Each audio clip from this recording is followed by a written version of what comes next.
Bueno, hermanos, esta noche vamos a hablar sobre la iglesia anglicana. Quería hablarles un poquito de una pequeña enseñanza que nos habla nuestro corazón y nos deja un mensaje positivo.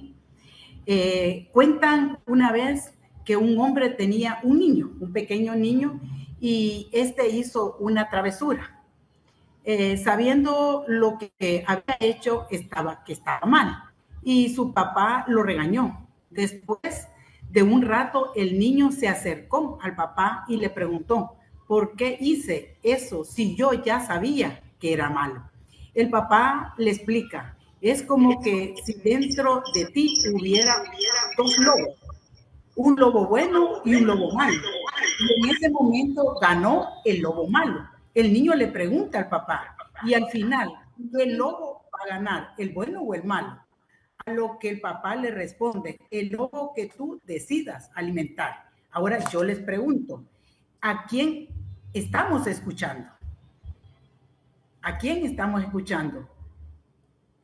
¿Qué hacemos cuando escuchamos? ¿Qué pregunta más linda esta? Me llamó tanto la atención cuando el niño le dice, ¿por qué hice eso si yo ya sabía que era malo? O sea, el niño ahí se estaba autoexaminándose y reconoció que lo que iba hecho estaba malo. ¿Será que nosotros constantemente, cada día, cada momento, nos autoexaminamos? Y vemos qué es lo que estamos haciendo mal y qué es lo que estamos haciendo bien. ¿Será que estamos alimentando al lobo malo o al lobo bueno? Les dejo esa pregunta para que se la hagan constantemente, la hagamos constantemente. ¿Qué es lo que estamos alimentando? ¿El lobo malo o el lobo bueno? Cuando las cosas nos angustian, nos desesperan, es porque estamos alimentando el lobo malo. Y a veces sabemos que las cosas no las estamos haciendo bien y las dejamos así. Entonces tenemos que examinarnos y tratar de empezar a reprender las cosas que estamos haciendo mal para poder seguir caminando. Bye. Y de ahí vamos a ver, el hermano habló un poquito, vamos a hablar de la clase anterior, él habló sobre el luteranismo y la contrarreforma, siguiendo el mal ejemplo de Lutero, del sectario y el cismático. Siguieron otros reformadores como Ulrich Zwingli, que era un sacerdote suizo, con herejías sobre lo que era la Eucaristía, la misa, el matrimonio, el purgatorio, los muertos y las imágenes. También habló un poquito de Enrique VIII, el rey de Inglaterra, que es rebelde y sistemático. Habló un poquito también de Juan Calvino, laico francés, que fue más radical que Lutero y que escribió el primer catecismo de la Reforma, y hubieron otros más.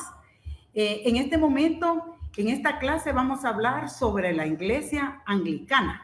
No sé si ya muchos han escuchado de esta iglesia. Su fundador es Enrique VIII.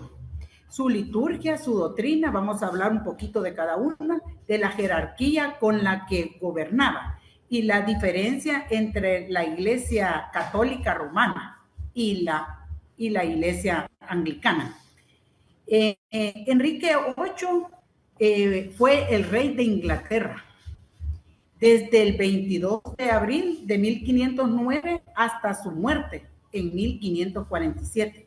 Fue el segundo monarca de la casa Tudor y señor de Irlanda, heredero de su padre Enrique VII, que fue proclamado rey a los 18 años.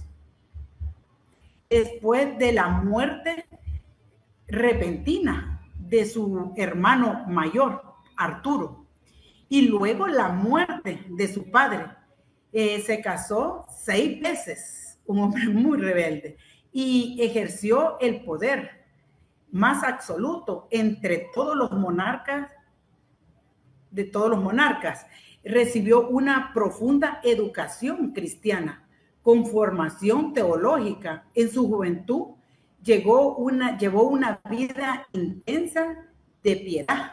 Era un hombre muy formado en lo que era espiritualmente. Pero, ¿qué pasó cuando subió al trono en Inglaterra? En 1509 fue defensor de las causas católicas durante los primeros años de su gobierno, y cuando Lutero rompió con Roma por razones doctrinales y lanzó su reforma, fue el que más se opuso a sus ideas y hasta escribió un tratado defendiendo los 7 sacramentos en contra de la doctrina de Lutero. Por eso se le conoció, se le dio el título de defensor de la fe.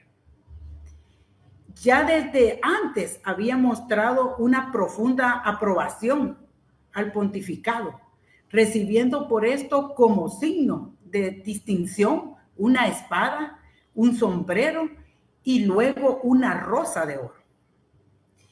Al subir al trono se casó con la viuda de su hermano, Catalina de Aragón. Al morir su hermano, quedó viuda. A los 6 años, era 6 años mayor que él. Era hija de los reyes católicos Fernando e Isabel, tía del emperador Carlos V. Para ello obtuvo la despensa canónica, que le fue conocida por el Papa Julio III, ya que él murió sin haber dejado descendencia, el hermano mayor, Arturo. Ella además testificó que el matrimonio no había sido consumado, con Arturo, con el esposo el hermano de Enrique, el hermano mayor de Enrique. Y de eso nos habla Deuteronomio 25, del 5 al 6. Voy a leer para ustedes. Nos dice, si 2 hermanos comparten el mismo techo y uno de ellos muere sin dejar ningún hijo, la viuda no podrá casarse con ningún hombre de otra familia. El hermano de su marido deberá tomar la mejor esposa y así cumplir con ella su deber de cuñado. El primer hijo que ella dé a luz lleva el nombre del hermano muerto, con el fin de que su nombre no desaparezca de Israel. Era algo que él estaba haciendo correcto. Tuvo 5 hijos que tuvieron, pero solo sobrevivió una niña. Nació en 1516, que sería la futura reina. Por el decaimiento físico de Catalina, su esposa, el rey vio que no podía esperar un heredero, porque él anhelaba tener un hijo varón que iba a ser el heredero del trono. Entonces pensó en conseguir el divorcio de Catalina Aragón. Se había enamorado ciegamente de una dama de la reina, que era Ana Bolena, que Ana le exigía a él entregarse a él, ser verdadera esposa y reina de Inglaterra. Entonces, no era que Ana se quería ir, sino que le exigía que quería casarse y ser esa verdadera esposa y reina de Inglaterra. Entonces, en la historia de la iglesia demostraba cuánto había luchado el Papa en su defensa de la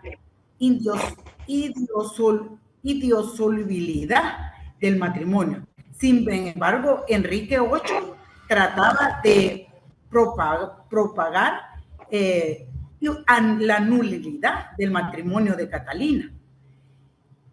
Además, alegaba que sufría de remordimientos, ya que hasta ahora, 16 años después, se dio cuenta que hizo mal haberse casado con Catalina y quería arreglar las cosas. Intentaba por todos los medios probar su invalidez, o al menos que fuera anulada por un nuevo acto del Papa. Envió a Roma 2 embajadores, Eduardo Font y Esteban, que obtuvieron de Clemente VII el nombramiento de Campellío y Wolsey como delegado suyo para resolver en Inglaterra la nulidad del matrimonio. Él estaba luchando por separarse de Catalina, que luchó primero por casarse, después quería separarse de ella, pero el Papa no lo admitía. Entonces se dio cuenta que el rey quería una solución rápida y favorable, mientras que él debía hacer las cosas sin apuro, las cosas pensarlas, así tal vez se calmaba la pasión del rey que tenía hacia la otra, a Ana, con la que se quería casar. Pero Wolsey, por su parte, le hizo notar que era un peligro actuar así, porque el rey, si no obtenía lo que quería, no detendría hasta obtener un cisma. Entonces, la primera víctima del rey fue Wolsey. Por no haber solucionado el caso a su favor, fue acusado de alta traición por el Parlamento, apresado en noviembre de 1530 y conducido a la Torre de Londres, pero murió antes de llegar. O sea, recuerden que un rey en aquel tiempo era como un presidente. Él tenía toda la autoridad. Luego eliminó a Tomás de Moro como canciller por no aceptar los deseos del rey. Lo acusó de alta traición y lo mandó a encarcelar y decapitar por haberse puesto del lado del Papa y no del lado de él. El Papa trató de salvar nombrando cardenal, pero al rey no le importó. Enrique VIII, 4 años después de numerosas movidas políticas e intrigas, consiguió un documento que era falso y justificaba la anulación de su matrimonio. Y fue presentado ante Clemente VII para obligarlo a cumplir los deseos del rey. Además, por primera vez el rey hablaba de un cisma, pero el Papa le prohibió el matrimonio con Ana bajo la pena de excomunión y prohibió al Parlamento y otras autoridades inglesas a resolver sobre el asunto del divorcio, que él quería y que él lo quería a la fuerza divorciarse. El gran error de Enrique VIII es que no tomó en cuenta que hay un rey de reyes, que está por encima de todo y de todas las cosas. Se le olvidó que hay una ley divina, que no podemos cambiarla a nuestro antojo y que ni las autoridades religiosas, ni las autoridades y leyes civiles, ni nada puede estar por encima de la ley de Dios. Él no tomaba en cuenta que el rey de reyes era el que tenía y siempre está en nuestro corazón y tenemos que hacer las cosas como él dice. Pero Enrique quería hacer las cosas a su modo, como él quería, porque como tenía un poder y con ese poder él podía hacer muchas cosas y hizo mucho daño a muchas personas. Entonces, ahí es donde él empezó con los problemas. Y no podemos, porque no podemos cambiar lo que Dios ya tiene escrito en la palabra, en la Biblia. Entonces, por otra parte, él estaba en un grave error, porque obviamente tenía las expectativas que por ser rey, por tener el poder y por sus méritos como defensor de la iglesia y haber vivido como un ferviente católico en su vida, había acumulado privilegios ante Dios, ante la iglesia. Y entonces eso le daba el derecho de lo que debía apoyarse y cumplir, sus caprichos, su soberbia, pero el problema se fue siendo más grande porque dentro de él él no se daba cuenta que dentro de él había mucha soberbia, mucha prepotencia, mucho orgullo, y comenzó también la vanidad. Y muchas veces así nos pasa a nosotros, cuando a veces queremos una cosa y a veces no nos conviene y queremos hacer las cosas a nuestro modo, como nosotros pensamos, como nosotros queremos actuar, y no pensamos ni oramos y se lo ponemos al Señor para ver si eso que queremos le conviene o no conviene. Entonces, y a veces nos aprovechamos de ver y nos llenamos de mucha soberbia, de mucha prepotencia, a veces ni nos damos cuenta que estamos llenos de eso. Todos tenemos un poquito, pero a veces crece demasiado que no nos damos cuenta, aunque estemos en las cosas de Dios, aunque seamos servidores y caminemos de la mano de Dios.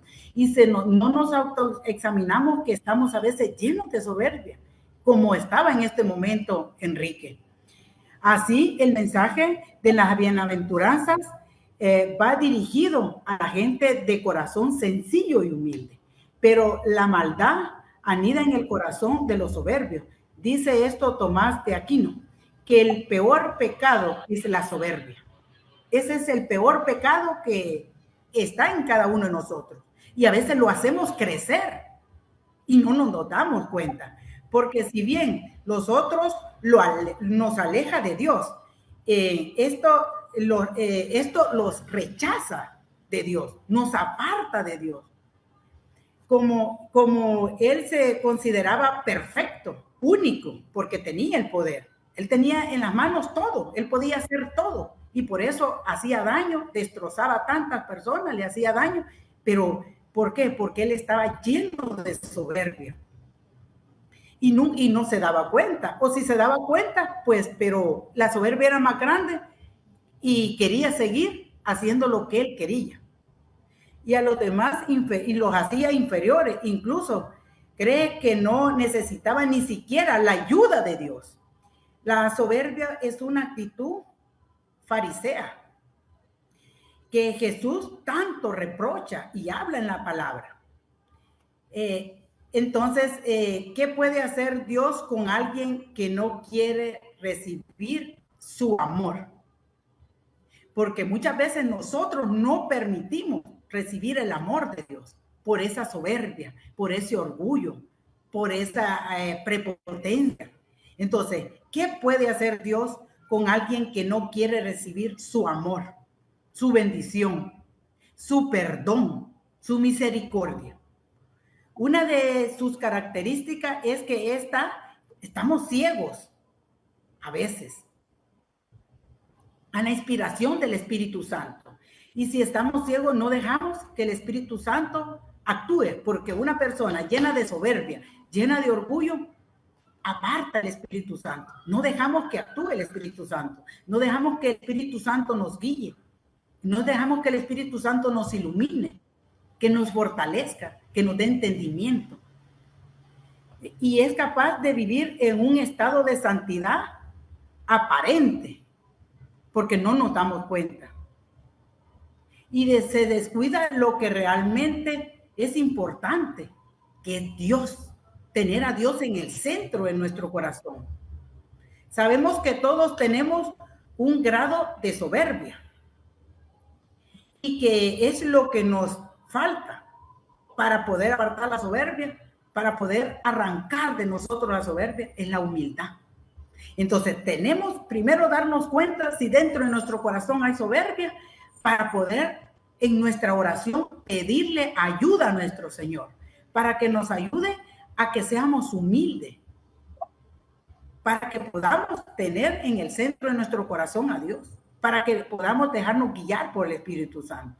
Entonces lo que le faltaba a él era ser humilde para dejarse guiar por el Espíritu Santo. Debemos buscar, examinar ese interior y pedirle a Dios que nos conceda la gracia de ser humildes. Debemos de cansar o pedir en nuestra oración constantemente que nos ayude a ser humildes, porque si falta él, el amor, no tenemos nada, porque ese amor que Dios nos llena es el que nos ayuda a acercarnos a él. Pero cuando no tenemos el amor de Dios, eso nos aleja de él, nos aparta de Dios. Y ahí es donde nosotros seguimos el mundo, seguimos el camino, pero lo sentimos solos, lo sentimos tristes, con miedo, con temor, porque hemos apartado a Dios por la soberbia, por el orgullo. Ahora yo les pregunto a cada uno de ustedes, ¿cómo está tu testimonio? ¿Cómo está tu testimonio? ¿Cómo está mi testimonio? ¿Cómo está Cristo? ¿Auténtico o como fariseo en nuestra vida? ¿O como santidad aparente? Con la santidad aparentemente, pero no la tenemos. Los talentos que Dios nos ha dado a cada uno de nosotros, ¿con quién los usamos? ¿Solo para uno mismo? ¿O los usamos para el servicio de los demás? Para ayudarle a los demás con humildad, para extenderle la mano a aquel necesitado. O lo que hacemos es apartarlos, los dones, alzarlos por nuestra soberbia o a veces nuestra crítica, porque a veces usamos en el trabajo, escuchamos algo que tal vez algún hermano nos habla en confianza y ya corremos a decirle al otro, dice fulano esto y esto. O a veces en nuestra propia familia, o a veces en la iglesia. Pues uno tal vez en confianza le dice a una hermanita algo y ya viene y le va a decir a la otra persona. ¿Y qué hace? La división. ¿Será que a Dios le agrada eso? ¿Será que Dios eso es lo que quiere de cada uno de nosotros? ¿O nos quiere que seamos humildes, que aprendamos a escucharlo y que le ayudemos a aquel que necesita, que le tendamos el brazo? Analicemos cada uno de estas preguntas y preguntémonos si eso estamos haciendo nosotros. ¿En qué ministerio estamos? Porque Dios tiene un servicio para cada uno. Y a veces no queremos por miedo para un servicio. Y ese servicio es Dios que nos pone porque Dios quiere que le sirvamos, que hablemos su palabra. Entonces el Papa desconocía las intrigas y las malas intenciones del rey. Cuando debido a la muerte del anterior, se nombró al nuevo arzobispo y lo autorizó para no desesperar al rey. El arzobispo se puso del lado de Enrique VIII, aceptó la anulación del matrimonio y lo declaró como jefe supremo de la iglesia, cumpliendo con los deseos del rey. A los 5 días, el rey se casó con Ana Bolena y la coronó como reina públicamente. Sin embargo, él se había casado ya en secreto con ella. Y al poco tiempo nació Isabel, la futura reina de Inglaterra. El Parlamento luego aprobó al rey como cabeza de la Iglesia de Inglaterra, rompiendo con la autoridad de Roma. Provocó un cisma que dividió a los cristianos. El Papa condenó los actos y amenazó con la excomulgación a los involucrados. Y les puso un plazo de tiempo, pero ¿para qué? Para que se arrepintieran y pidieran perdón. Pero ese tiempo lo aprovechó Enrique VIII para emitir una ley y publicar unos libros antes que llegaran la sentencia final de Roma y de justificar su conducta, especialmente ante su siervo. Y ya tenía todo listo, pues había pensado desde antes en la separación y burlarse del Papa, y no aceptó la petición del Papa. Viendo todo esto, el Papa pronunció la sentencia definitiva, declarando válido el matrimonio de Catalina, la primera esposa. El rey desató una violenta persecución contra los católicos que quisieron seguir siendo fieles al Papa.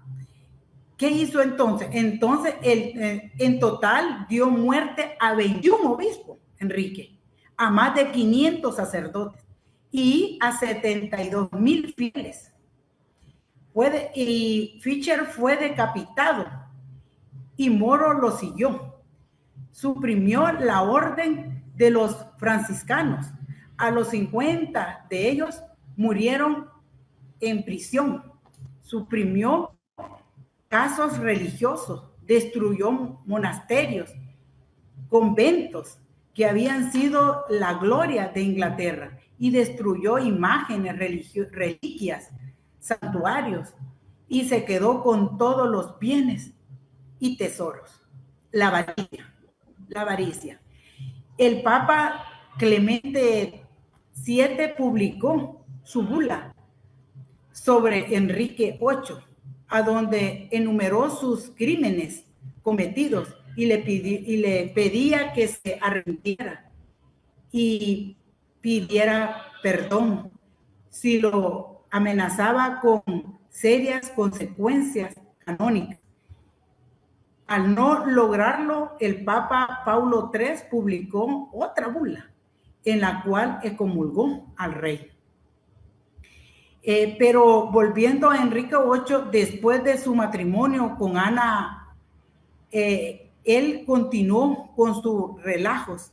Se cansó de Ana y la mandó a ejecutar, acusándola de adulterio e incesto con su hermano. Catalina luego murió y se sintió en libertad de casarse con Janet Seymour, que había sido dama de compañía de Catalina y Ana. Ella le dio el tan ansiado hijo, pero ella murió a los 12 días de haber dado a luz. El recuerdo de ella lo perseguía, probablemente la amaba. Pasaron 3 años hasta que finalmente se casó con Ana Cleves, la hermana del duque Cleves, para hacer una alianza con los luteranos alemanes e ir contra Francia y Roma, que pensaban atacar a los protestantes de Inglaterra. Él no lo conocía aparentemente a Ana. Después la miraba feíta y con dinero, pero también se divorció de ella. Luego se casó con Catalina, una de 20 años. Le fue infiel, lo cual causó un gran golpe, Enrique, y la mandó a ejecutar. Luego se casó con Catalina Parr. Totalmente se casó 6 veces. Mató 2 esposas, se divorció 2 veces y enviudó 1 vez. Y finalmente se murió muy amargado y enfermo. Y la última esposa lo enterró. Tuvo además 2 concubinas y frecuentemente los frecuentaba a los burdeles de la nobleza, donde supuestamente se contaminó de la sífilis. Según las investigaciones, se dice que Enrique VIII fue un rey enfermo. Su infidelidad y no poder procrear hijos sanos, el deterioro que esto causó en su esposa y su deterioro físico y mental. Creen que tenía sífilis, supuestamente. Esto lo tramó a los 40 años de un hombre con muchas cualidades, generoso, ferviente, católico y defensor de la fe. Y en un momento se mostró vengador, tiránico y cruel. Lamentablemente, por las razones que sea, vemos que degeneró y la tragedia de la vida de Enrique causó un cisma. En la Iglesia Católica fue un suicidio, comienzo de la Iglesia Anglicana. Aquí fue donde empezó la Iglesia Anglicana. Si comparamos a Lutero con Enrique VIII, el rompimiento con la Iglesia fue diferente. Lutero rompió con Roma por razones doctrinales de la fe y tenía una soberbia y rebeldía, algo similar, algunas cosas similar a Enrique, pero Enrique nunca tuvo razones doctrinales, ya que aún en su reforma no cambió mayor cosa del catolicismo, sino que su rompimiento fue por razones personales, lo que le llevó a facilitar un cisma. La Iglesia Anglicana, con Enrique VIII, Inglaterra se separó de la Iglesia Católica. En 1529, al morir, dejó una Iglesia Católica separada de Roma. Él no estaba de acuerdo con mucho de la reforma, pero al morir, la Iglesia sintió como más fuerte la influencia de la reforma. Los jefes de la Iglesia son el rey o la reina de Inglaterra. La cabeza visible es el obispo, con función de pastor, pero solo en Inglaterra, que es la oficina central. Cada provincia es dependiente y no tiene una unidad de cabeza. Cada iglesia forma su propia jerarquía, que es igual a la católica, o sea, el obispo, presbítero y diácono. Ellos creen tener sucesión apostólica en la ordenación del sacerdote, pero el Papa León XIII se los cortó en 1880, pero creen que tenerla es beneficio, pero no necesario. En 1549 se publicó el primer libro de oración anglicano, que constituyó la primera fórmula de fe de Enrique VIII. En 1552 fue editado el segundo libro de oración con más influencia del protestantismo, llamado libro de los obispos o la instrucción de un cristianismo. Todas sus actividades se centraban en atacar a la Iglesia católica, que no lo reconocía como jefe de la Iglesia, y en los luteranos que pensaban en introducir sus nuevas doctrinas, sus nuevas leyes. Todavía se emitió una tercera fórmula de fe elaborada por una junta de obispos y teólogos, los cuales después de 3 años presentaron la fórmula definitiva que el rey impuso con su autoridad, por lo cual fue llamado el libro del rey. Esta fórmula era más extensa y exacta, sobre todo en lo que se refería a la doctrina de los sacramentos. Enrique VIII murió en 1547. Si bien al principio se mantuvo firme contra los esfuerzos, no dejando introducir en Inglaterra ideas protestantes, llevando por su pasión, rebeldía, se alejó del Papa y causó un cisma por su soberbia y altanería. Se reconoció como única cabeza espiritual intemporal de la Iglesia, y por su avaricia se apoderó de todas las riquezas y cosas de la Iglesia. Esto solo fue un comienzo después de su muerte, y fue consolidado poco a poco la Iglesia anglicana y su doctrina, basada en su mayoría en las ideas luteranas que él había cambiado. Si bien él comenzó la separación de la Iglesia Católica. Fueron sus sucesores quienes hicieron más grande la separación. La liturgia, como vimos después de la muerte del rey, se publicó en 1549 el primer libro de oraciones anglicano, y en 1552 se editó el segundo, con más influencia y del protestantismo, siguiendo por la publicación de un estatus doctrinal de 42 artículos.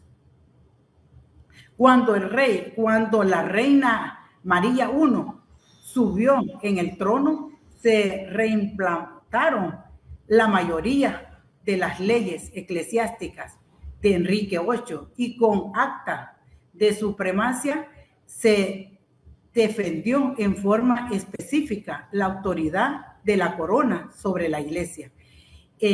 La otra acta, uniformidad, edificaron un libro de oraciones, habitualmente que evitaban los excesos permitidos por el segundo libro de oraciones protestantes.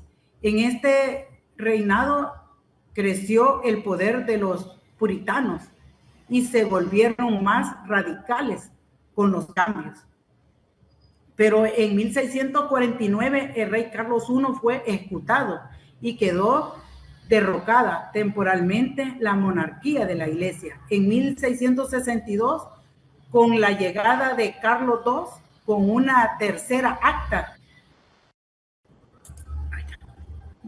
Okay. Entonces, durante el siglo XVII hubo muchos movimientos populares dentro de la Iglesia que se ampliaron en el siglo XVIII. Se reformaron 3 iglesias: la alta y la tolerante, que trataban de comprender para mantenerse unidos. Sin embargo, estos generaron muchas controversias y tensiones, muchas de ellas sobre la fe, la traición de la Iglesia anglicana. La Iglesia Baja fue impulsada por los escritos de John en el siglo XIX, incorporó elementos del catolicismo y se formó la Iglesia Alta. Luego se formó la Iglesia Tolerante. Entonces, como pueden ver, existían muchos acercamientos entre la Iglesia anglicana y la Iglesia Católica Romana. Sin embargo, debido a los problemas antes mencionados, esto se ha detenido un poco. Ellos asistieron como observadores al Vaticano II, pero no han tomado en cuenta los diálogos que existían. Ellos rechazaron los dogmas de la Inmaculada Concepción, la infalibilidad del Papa, que fueron proclamados después de la separación. Rechazaron la jurisdicción del papado sobre la Iglesia. La confesión y la absolución de los pecados por un sacerdote es opcional. La mayoría usan la confesión general y la absolución general, cualquiera de las dos, dado en sus oficios regulares. Es una declaración del perdón conciliado de Dios. Solo aceptan los sacramentos del bautismo, la Eucaristía, que fueron ordenados por Jesús. Los demás son ritos sacramentales, guiados por el Espíritu Santo, para momentos importantes de la vida. Aceptan también el divorcio ellos. En cuanto a la Santa Eucaristía, en el libro de la oración existen contradicciones. Comparten entre ellos el pan y el vino y reciben su cuerpo y su sangre, pero sin la transustanciación. O sea, Jesucristo está ahí espiritualmente. Tienen mensajes con la Iglesia ortodoxa oriental. Entonces, como pueden ver, en la doctrina se basan en 3 credos: el de los apóstoles, el credo niceo y el credo de Atanasio. Los principales diferencias entre la Iglesia Católica Romana y la Anglicana es que en el anglicanismo no existe el celibato sacerdotal, mientras que en el catolicismo es obligatorio. Los pastores anglicanos tienen permitido casarse y tener hijos. El líder de la iglesia anglicana es el arzobispo, por lo que se desconoce la autoridad del Papa en ello.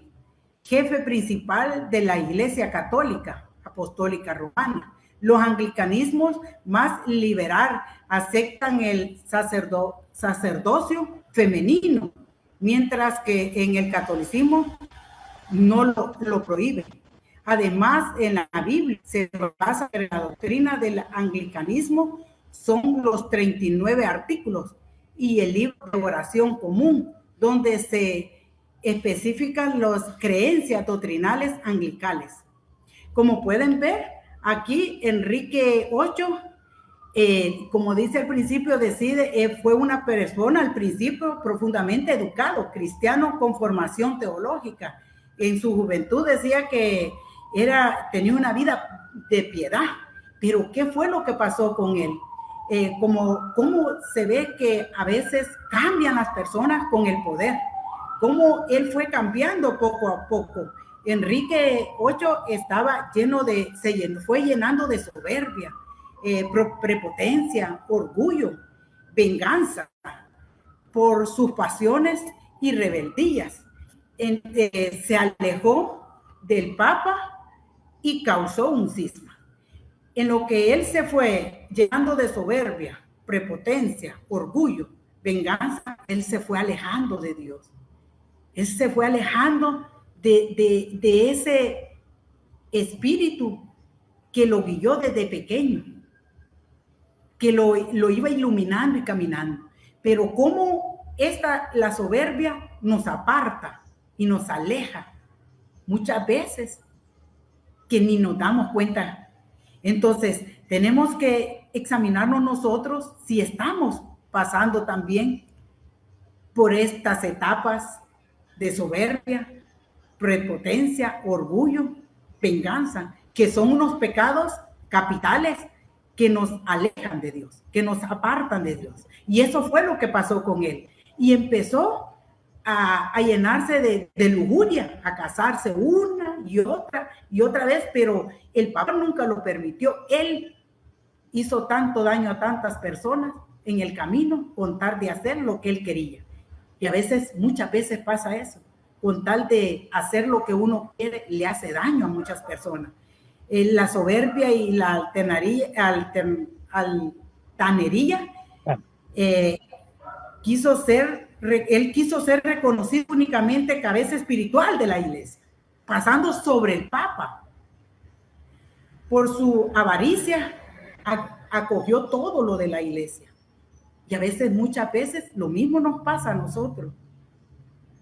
Leyendo esta clase, estaba escuchando también, no sé si ustedes se recuerdan, el evangelio del día de ayer, donde dice ahí que los apóstoles le preguntan, ¿quién es el más grande?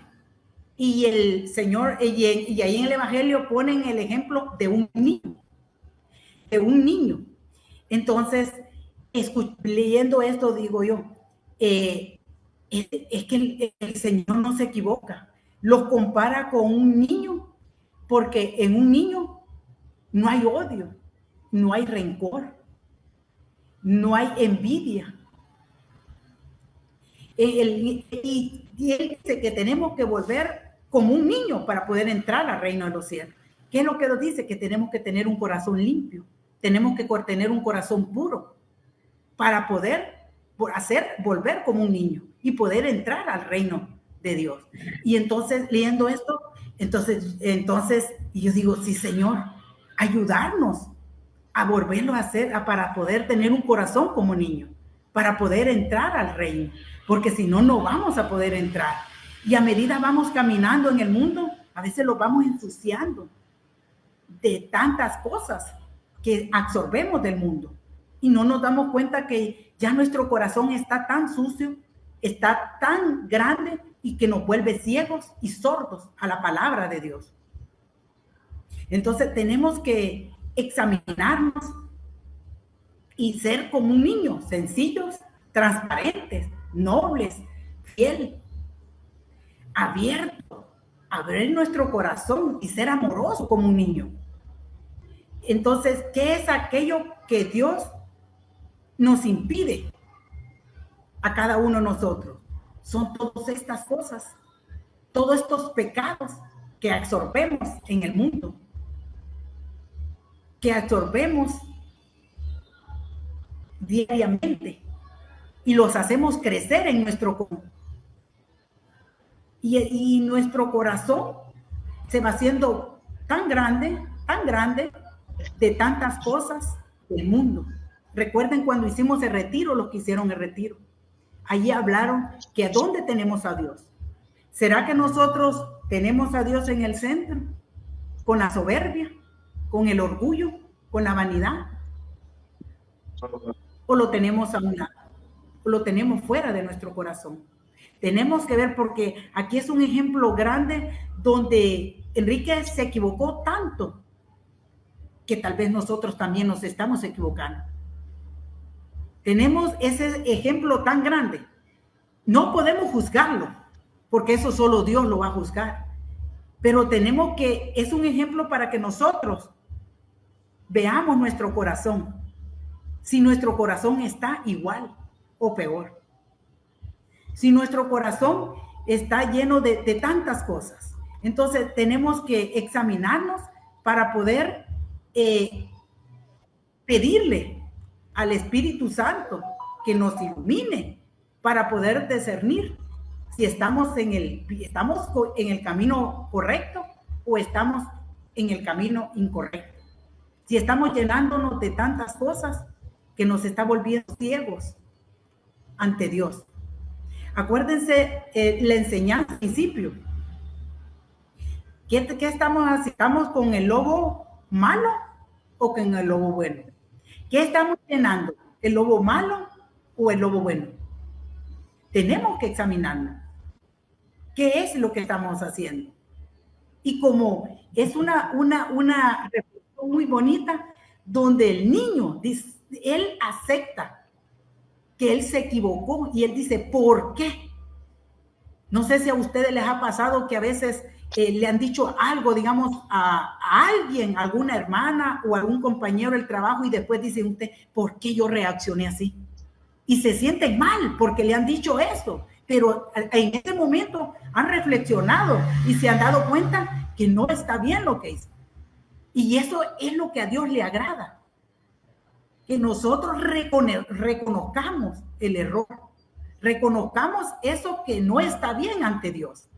Pero cuando no nos damos cuenta que hemos caído en el error, ahí estamos mal. Ahí estamos mal. Entonces, ¿cómo podemos hacer? Orar. ¿Cómo estamos con nuestra oración diaria?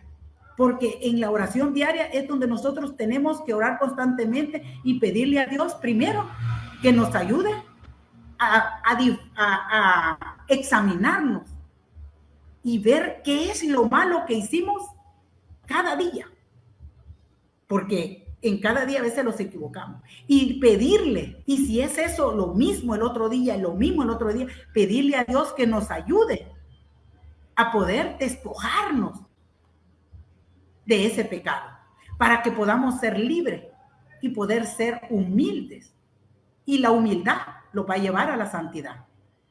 Pero si nosotros creemos que todo lo sabemos, que no necesitamos a Dios, o si le pedimos a Dios que lo necesitamos, pero de boca para afuera, pero en lo profundo de nuestro corazón está ese lobo oscuro que no permite que nosotros entremos y dejemos que Dios y sea el Rey de Reyes en nuestro corazón.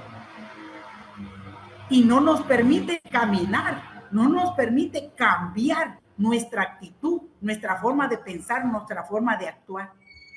Y es donde tenemos que orar más y pedirle que nos ayude, porque solo no vamos a poder, hermano. No vamos a poder. Acuerden que tenemos un enemigo, que es Satanás. Un enemigo que diariamente los persigue. Un enemigo que no quiere que caminemos de la mano del Señor. Entonces, eso es lo que tenemos. ¿Qué es lo que tenemos que hacer? Orar constantemente y examinarnos constantemente. No nos cansemos de orar. No nos cansemos de autoexaminarnos diariamente para poder cambiar, para poder ser humilde, para poder escuchar al Señor, para poder caminar de su mano, para poder ayudar al hermano, para poder ver el dolor en el hermano, para poder crecer espiritualmente. Pero si nosotros estamos secos espiritualmente, no podemos. No vamos a poder seguir adelante. No vamos a poder caminar de la mano de Dios. Entonces, sigamos orando, hermano. No nos cansemos de orar. No nos cansemos de clamarle al Señor. Porque más si usted se han identificado con uno, dos o tres pecados, pero si me dicen, yo no tengo ninguno de esos, estamos mintiendo. Estamos mintiendo. Yo me he identificado con muchos. Y el Señor no se equivocó en darme esta clase. Porque Él me ha hablado a mi corazón. Y estoy tratando de trabajar en muchos pecados que me están costando dejarlos. Y yo le pido a Él que me ayude, que me dé la fuerza. Así es que los invito en esta oración de la noche a autoexaminarse y ver qué pecado es el que los está alejando de Dios. Los está apartando, les está quitando la paz, les está quitando esa alegría y ese gozo de poder sentir esa presencia, de poder sentir ese gozo, esa alegría, de poder sentir el Espíritu Santo de Dios. Acuerde que hay un espíritu de luz y hay un espíritu de oscuridad. Pidámosle a Dios que nos dé el discernimiento del espíritu de luz para poder discernir también cuando las vienen de Dios y cuando las cosas no vienen. Cuando esas cosas que no vienen de Dios nos están apartando y nos están alejando, los están haciendo sordos y ciegos en el caminar de la palabra de Dios. Otro que les recomiendo es que leamos la palabra. Leamos la palabra diariamente. Yo sé que a veces el trabajo, los quehaceres nos consumen, pero apartemos unos 5 minutos para leer, aunque sea el Evangelio diario, y meditarlo y poder orar con el Evangelio, porque ahí nos habla el Señor. Ahí vamos a enamorarnos más del Señor. Ahí lo vamos a escuchar y vamos a crecer espiritualmente. Este es un trabajo toda la vida, hasta que el Señor nos llame. Escuchemos al Señor, pero ¿cómo lo vamos a escuchar? Por medio de su palabra. Pero si no leemos la palabra y si no oramos, el enemigo los está absorbiendo y nos está apartando y nos está llenando de mucha oscuridad, de muchas cosas que no le agradan a Dios. Así es que yo los invito a trabajar en la oración. Como el Señor los ha ido hablando en cada clase, y en cada clase nos habla casi lo mismo. Cambiar, reflexionar, autoexaminarnos para poder acercarnos más a Él, para poder caminar de su mano, para poder ser humildes, que a veces creemos humildes, pero no somos humildes.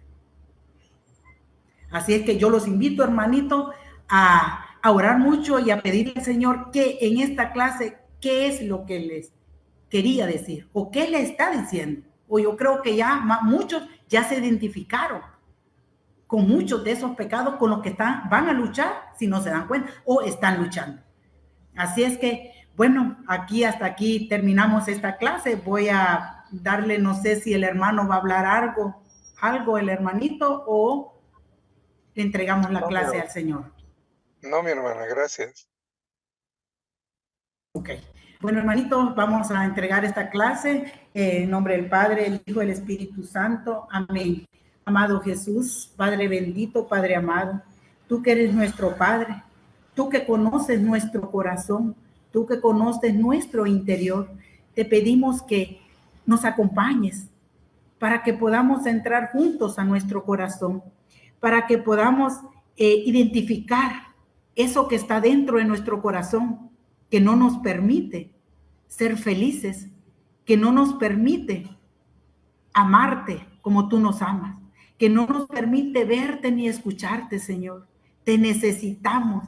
Te pido, Señor, en este momento, que entres al corazón de cada uno de los hermanos que están conectados, que entres al hogar de cada uno de los que están conectados y que seas tú, Señor, el que toque su corazón y entre y le hable a su corazón y limpies el corazón de cada uno de ellos para que ellos te puedan cada día amar como tú los amas, Señor, para que puedan sentir tu presencia, para que puedan sentir el Espíritu Santo, esa luz, y puedan cada día amarte y servirte y crecer espiritualmente, para que sientan esa sed de ti, Señor. Tú conoces el corazón de cada uno de ellos. Te necesitamos, Señor. Bendícenos, Padre Santo. Bendícenos con tu Espíritu y llénanos de tu luz. Llénanos de tu fuerza. Prepáranos para tu misión, para poder hablar tu palabra, para poder ser testimonio tuyo, Señor. Pero te necesitamos. Somos pecadores, Señor. Cometemos pecados, cometemos errores.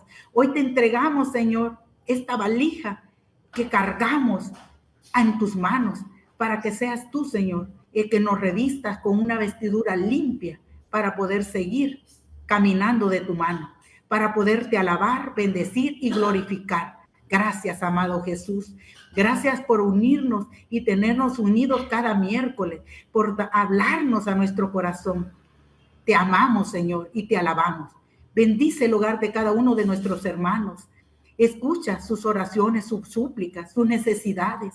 Aquellos que se sienten tristes, que están en tribulaciones, enfermedades, te las pongo en tus manos, Señor, para que seas tú el que las acoja y las realices y las sane y las fortalezca y las bendigas en tu momento. Gracias, papito lindo.